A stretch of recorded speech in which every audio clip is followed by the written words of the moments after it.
When my son Daniel first asked me to take him camping, I was a bit surprised. Until then, he had never really shown any interest in such things. It caught me off guard so much, I jokingly accused him of being an alien. After a moment of laughter, he told me the reason for his sudden interest. He said that his good friend Peter had just returned from a camping trip with his dad and had been telling him about all the fun they had. As I listened to this recounting, I could feel my fatherly instincts beginning to boil. There was nothing on my mind aside from destroying Peter and his dad at their own game. I smiled at Daniel and told him that I would take him camping as soon as I got some free time off work. A few weeks had gone by and I had taken some time off from my job. During my off hours leading up to my mini vacation, I did my best to research all there was to know about camping. I had only gone camping a couple of times as a child, so all the activities involved had been lost on me. There was no way I would let Daniel or, God forbid, Peter find out. However, during all this, my wife Laura decided to just take a step back and not get involved in our little excursion. I called her a coward for not committing herself to the destruction of Peter's family, but that did little to change her stance on the matter. Eventually, the weekend arrived. That Friday, I picked Daniel up from school and took him home. When we entered through the front door, I watched his eyes light up at all the supplies. I had organized a large tent bag, which rested at his feet. Some sleeping bags leaned against a table, and bags of rations, mostly s'mores and snacks, sat near 2 fully loaded backpacks. I asked Daniel if he was ready to brave the wilderness with me, and he nodded with stern resolve. Once we loaded up the car, Laura told me with sincerity to be careful. While I often liked to joke about situations, I promised her everything would be fine. Daniel and I both hopped into the car, and off we went. During my research, I had found a couple of locations to camp at. Daniel had told me earlier that Peter and his dad went camping at the lakeside campgrounds, which were the closest to our town. I scoffed at such an obvious location, as if I were some campground expert. Our location would be in a forest, nearly 2 hours north of our town. After answering around 1 million questions and playing I Spy until images started to blur together, we arrived. We pulled off the road onto a winding stretch of coarse dirt that snaked its way through the trees. Our car bounced and rattled the entire time. Another 20 minutes or so passed before we encountered a clearing. We parked the car off to the side, and Daniel looked at me expectantly. I asked him if he was ready, to which he nodded excitedly. We both stepped out of the car, retrieved our backpacks, and I hoisted the tent onto my shoulder. We walked a few meters away from the car and began to set up our campsite. After fumbling with the instructions when Daniel wasn't looking, I somehow managed to erect the tent, but despite my best efforts, it still had a slant on one side. We laid out our sleeping bags in the tent, and I told Daniel to find some sticks to get a fire going. While he was off scrounging for kindling, I skirted the tree line for any loose logs I could use. With our resources acquired, I began the tedious process of starting a fire from scratch.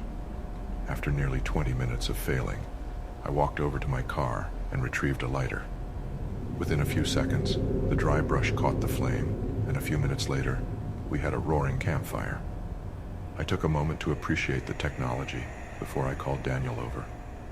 We sat together, making s'mores underneath the changing sky as the sun was beginning its descent. Around an hour after dusk, I told Daniel it was time to sleep, and with a yawn, he nodded. I tapped the smoldering fire with my boot a few times, and the embers began to die out as we climbed into the tent and into our sleeping bags. Daniel and I listened to the sounds of the forest around us, the chirping of the crickets, the slight rustling of the leaves in the wind, and the distant howl of some sort of coyote. Before I knew it, my eyelids had shut, and I had drifted off. My slumber seemed to last only a few seconds when I felt something nudging my shoulder. I cracked open my tired eyes and looked around.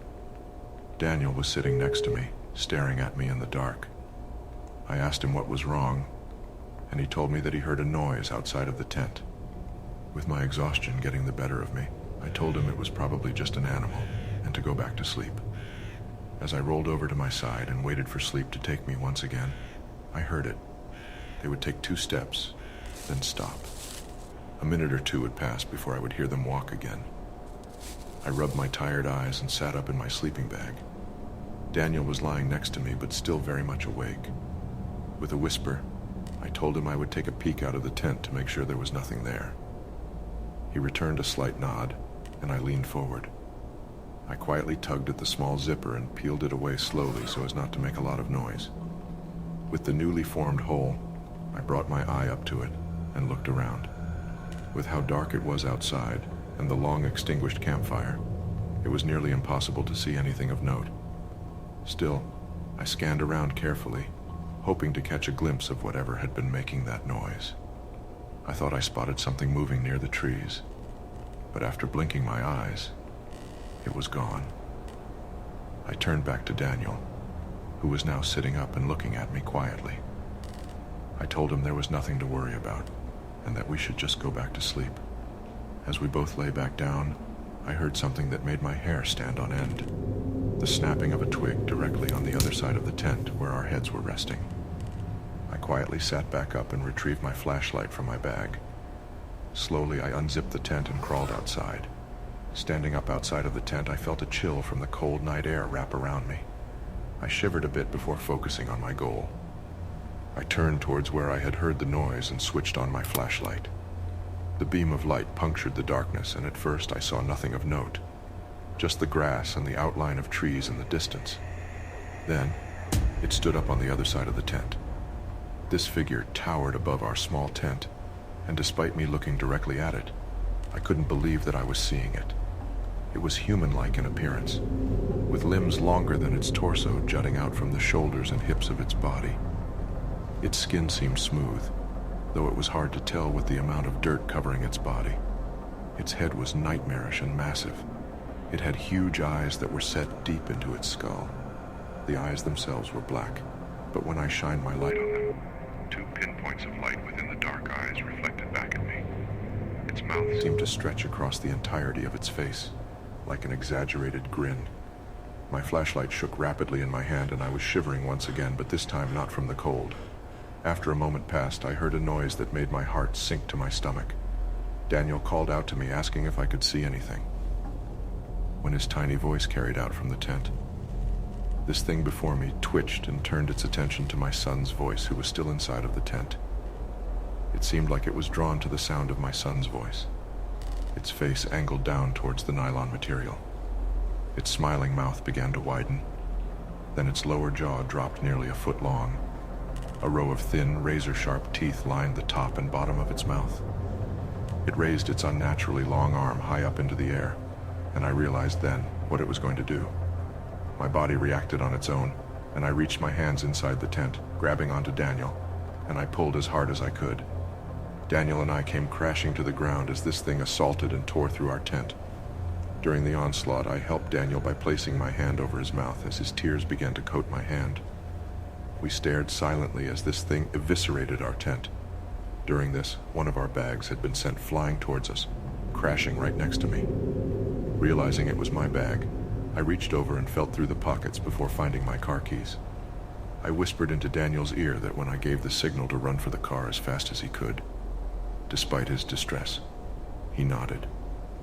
A few moments after the creature started attacking our tent, a noise drew its attention off into the woods. It turned towards the sound, and that's when I told Daniel to run. We both rose to our feet and dashed towards our car. A deafening shriek filled the air behind us as we ran. Right before we made it, I rapidly clicked the unlock button and we both entered the car, slamming and locking the doors behind us. I started the car, and when the lights came on, that thing was standing directly before us, an angry grin plastered across its elongated face. I threw the car into reverse and we backed out of there. I spun the car around in the soft dirt, and we drove the trail back onto the main road, trying desperately not to crash in the process. We didn't stop driving until we made it home. The entire drive, Daniel didn't say a word. He just sobbed quietly in his seat while I struggled not to do the same. Since that day, I've decided to never take my son camping again.